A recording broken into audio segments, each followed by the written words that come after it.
রাধে রাধে বন্ধুগণ, সমগ্র শ্রীমদ্ ভগবদ্ গীতা এবং বাংলা অনুবাদ শুনতে সঙ্গে থাকুন। আজ শ্রীমদ্ ভগবদ্ গীতার তৃতীয় অধ্যায় কর্মযোগ, শ্লোক 13।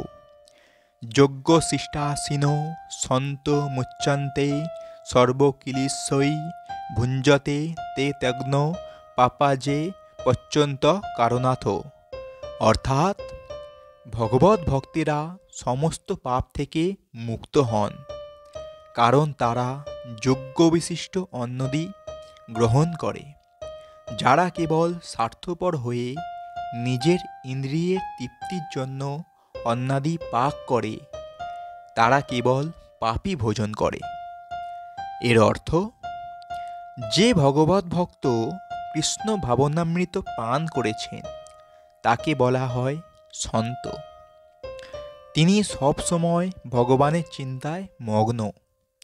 ব্রহ্ম সংহিতাতে তার বর্ণনা করে বলা হয়েছে, প্রেমাঞ্জনা বিচ্ছুরিত ভক্তি বিলোচনেন সন্ত সদৈব হৃদয়েষু বিলোকয়ন্তি। অর্থাৎ যেহেতু সন্তগণ সর্বদাই পরম পুরুষোত্তম ভগবান গোবিন্দ, যিনি আনন্দ প্রদানকারী, অথবা মুকুন্দ বা যিনি মুক্তিদাতা, অথবা শ্রীকৃষ্ণ বা সর্বকর্ষক পুরুষ এর প্রেমে মগ্ন থাকেন, সেই জন্য তারা ভগবানকে প্রথমে অর্পণ না করে কোনো কিছুই গ্রহণ করেন না। তাই এই ধরনের ভক্তেরা শ্রবণ, কীর্তন, স্মরণ, অর্চন আদি বিবিধ ভক্তির অঙ্গের দ্বারা সর্বক্ষণেই যজ্ঞ অনুষ্ঠান করছেন, এবং এই সমস্ত অনুষ্ঠানের ফলে তারা কখনোই জড় জগতের কলুষতার দ্বারা প্রভাবিত হন না।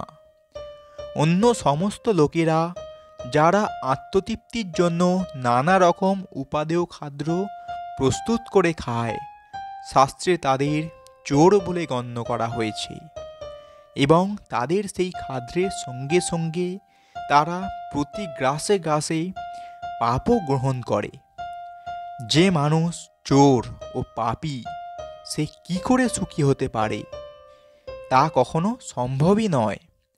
তাই সর্বতোভাবে সুখী হওয়ার জন্য তাদের কৃষ্ণ ভাবনায় উদ্ভূত হয়ে সংকীর্তন যজ্ঞ করা শিক্ষা গ্রহণ করতে হবে।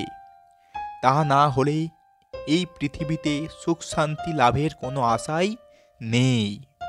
তো বন্ধুগণ, এটাই ছিল শ্রীমদ্ ভগবদ্ গীতার তৃতীয় অধ্যায় কর্মযোগের শ্লোক 13। এরকম সম্পূর্ণ ভগবদ্ গীতা এবং সঠিক বাংলা অনুবাদ শুনতে সঙ্গে থাকুন এবং আমাদের চ্যানেলটি সাবস্ক্রাইব করুন। রাধে রাধে।